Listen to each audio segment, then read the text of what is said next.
சமாக பாமத ப சானித பமத பமாக ரெண்டுமா வரும். பிரதிமதியமா சுத்தமதியமா மா 1 மா 2 ரெண்டுமே வரும்.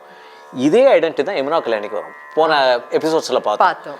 நிச நிரிக ம பத நிச சானித பம சானித பம மகரிச இது கரிச நீ இது யமுனா கல்யாணி.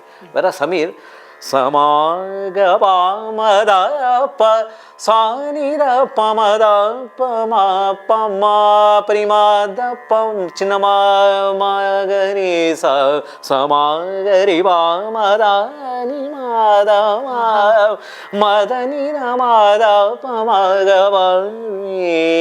அது ஒரு செயின் இணைப்பு மாதிரியே கொண்டு போகலாம். அது அப்படி இழஞ்சு இழையோடும் இந்த ஹமீர் கல்யாணி. அதில் பியூட்டி என்னன்னா, இந்த ராகத்தை எவ்வளவு கிளைட்ஸ் கொடுத்து ஸ்ட்ரெச் பண்ணி பாடுறோமோ அந்த சுரங்களை, அவ்வளோ அதோட பியூட்டி வெளியில் வரும். அந்த ஹமீர் கல்யாணியோட பியூட்டி